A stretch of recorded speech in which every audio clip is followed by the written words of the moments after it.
Bonjour à tous et à toutes. Dans cette vidéo, je vous invite à repenser l'éducation de nos enfants, à repenser le système en fait qu'on connaît d'éducation de nos enfants. Et je vous explique en 2 mots pourquoi j'ai pensé ce sujet-là. Pour tous ceux qui ont vu ma vidéo Brighter Minds, qui sont ces écoles qui proposent des stages aux enfants pour développer leur cerveau droit, au-delà du cerveau gauche qui est surstimulé dans notre société.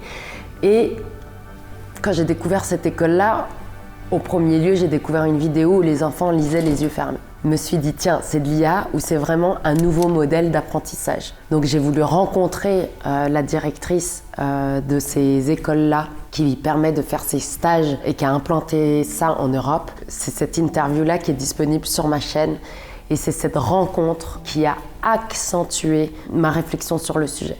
Donc pour tous ceux qui ont envie de repenser l'éducation de leurs enfants, pour qui c'est important ou qui ont déjà réalisé que en fait, le plus important pour votre enfant, c'est pas d'avoir le plus gros diplôme, pas du tout.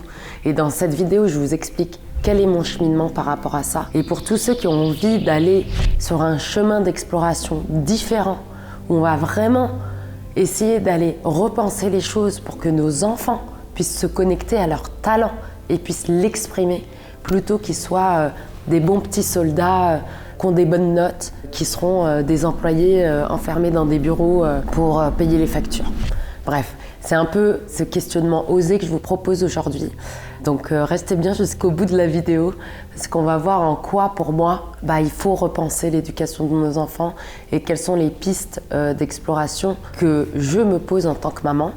Et j'adorerais aussi avoir vos retours, parce que je suis sûre que dans cette communauté bienveillante et consciente, plusieurs d'entre vous ont peut-être déjà essayé des choses, repensé des choses. Donc c'est ce cheminement que je vous propose aujourd'hui. Pour moi, ça a commencé vraiment avec, j'ai fait cette vidéo sur repenser la notion de bonheur et de succès. C'est vrai que moi, j'étais la bonne petite élève. J'ai fait tout comme il fallait bien, avec les diplômes, le parcours académique, etc.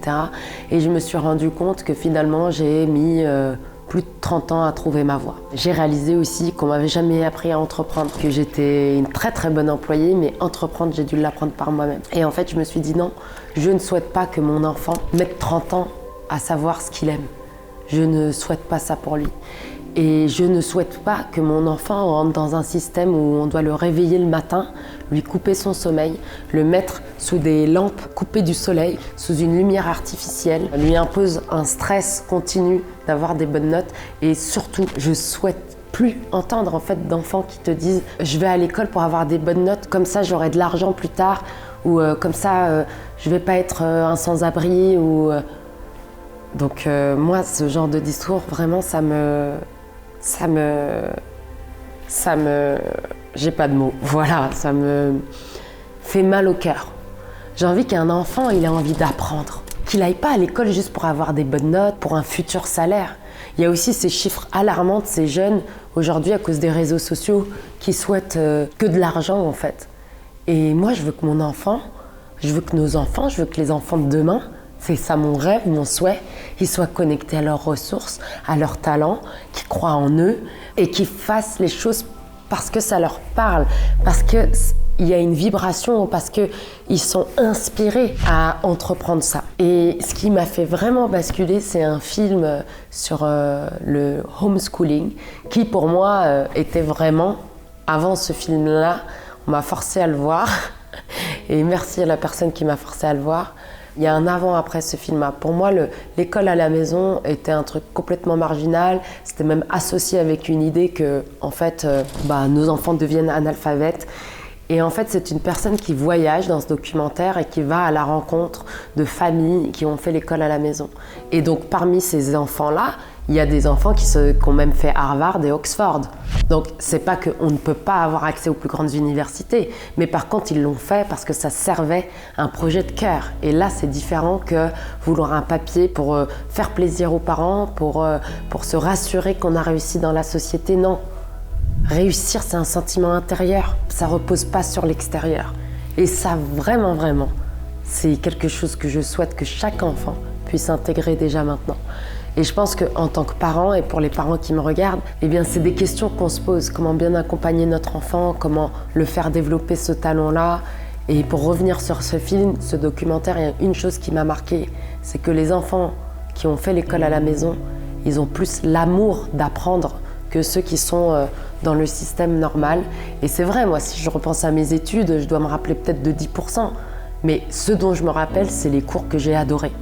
Les profs incroyables, donc ça fait aussi énormément la différence. On peut détester une matière, mais parce qu'on a quelqu'un qui aime son métier, et ben, on est absorbé et on adore la matière. Et des matières qui m'ont fascinée, vraiment fascinée. Notamment, une, c'était comment on s'inspire de la nature pour développer des technologies. Et ça, j'ai trouvé ça fascinant. Et aujourd'hui, voilà, c'est en lien avec Revealing. Il y avait déjà quelque chose, une résonance avec ce que j'aime faire. Et en plus, cette rencontre avec Alicia, donc, qui a implémenté les écoles Brighter Mind, où j'ai vu des enfants reconnaître les couleurs, les yeux fermés. C'est-à-dire que vous et moi, on a appris à voir les couleurs. Ces enfants-là, ils les sentent, ils les écoutent. Et ils savent les reconnaître les yeux fermés. Ils savent faire une lecture à l'aveugle. Donc, ça, c'est mon extrapolation personnelle, c'est une hypothèse. Ils sont capables de se connecter aux champs d'information qui les entourent. Ces enfants-là ont des capacités intuitives beaucoup plus grandes. Ces enfants-là ont des capacités d'aimer et d'empathie beaucoup plus grandes. Et d'ailleurs, dans les enfants qui ont fait Brighter Mind, il y avait des enfants qui avaient l'école à la maison et puis d'autres enfants qui étaient à l'école classique. Mais ils ont eu la chance d'avoir des parents qui ont compris l'importance du cerveau droit, l'importance de se connecter à son talent, l'importance de se faire confiance de l'intérieur. Ça aussi, c'est une autre chose qui m'a marquée dans cette interview et dans ce stage, c'est à quel point ils accompagnaient les enfants à aimer faire des erreurs. Parce qu'en fait, quand on fait des erreurs, ça veut dire qu'on est en train d'apprendre et de ne pas en avoir peur. Donc ça, déjà, c'est vraiment un cadeau quand on a envie d'entreprendre. La vie est une entreprise. Chaque jour dans notre quotidien, on entreprend. Et l'enfant, pareil, en tant qu'être humain. Et cette capacité aussi à se faire confiance de l'intérieur, de se faire confiance dans nos ressentis, qui sont justes. Ça, j'ai trouvé vraiment magnifique. Et pour moi, vraiment, l'idée, même, je vais vous confier quelque chose, c'est que même l'idée de me dire que mon enfant puisse être 8 heures par jour, 9 heures par jour dans un bureau, me fait mal au cœur. J'ai envie qu'il puisse pas être déconnecté des technologies, de ce qui existe. Non, tout est une question de modération, à mon sens. Je ne sais pas ce que vous en pensez. Mais d'avoir cette capacité, cette force, cette connexion, savoir s'écouter, se faire confiance à nos ressentis intérieurs, avoir la confiance d'entreprendre, avoir conscience de ses ressources et comment les développer.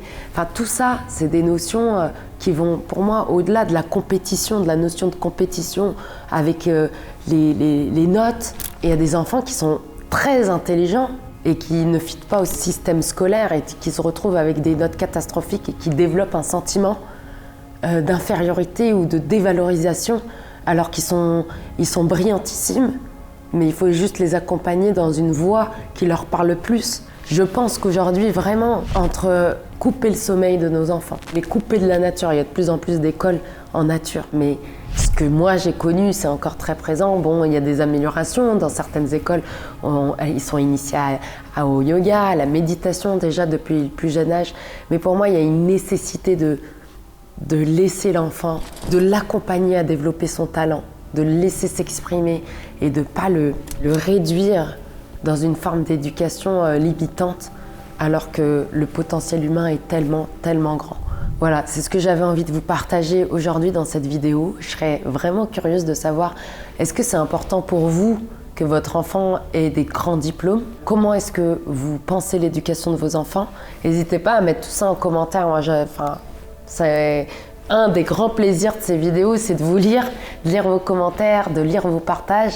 Et déjà, je vous remercie infiniment tous pour ça, parce que c'est vraiment ce qui fait du sens pour moi, c'est ce partage-là. Qu'est-ce qui est important pour vous dans l'éducation des enfants? Pourquoi? Si vous désirez qu'ils aient les plus hauts diplômes, pourquoi? Est-ce que c'est parce que vous, ça vous rassure? Est-ce qu'il y en a parmi vous qui font l'école à la maison? Comment ça se passe? Comment vous gérez ça? Comment vous gérez la sociabilisation? Parce que souvent, c'est ce qui revient. Oui, mais si on fait l'école à la maison, comment ils sociabilisent? Qu'est-ce que vous faites pour laisser votre enfant exprimer son talent, l'accompagner, l'aider à entreprendre, à avoir confiance en lui. Et s'il est à l'école normale, comment vous l'accompagnez justement à gérer cette compétition, comment vous accompagnez les devoirs, les longues heures où ils ne sont pas à l'extérieur. Donc voilà, c'est toutes ces questions-là où je me réjouis de vous lire et d'échanger. Merci infiniment pour votre présence et pour vos partages.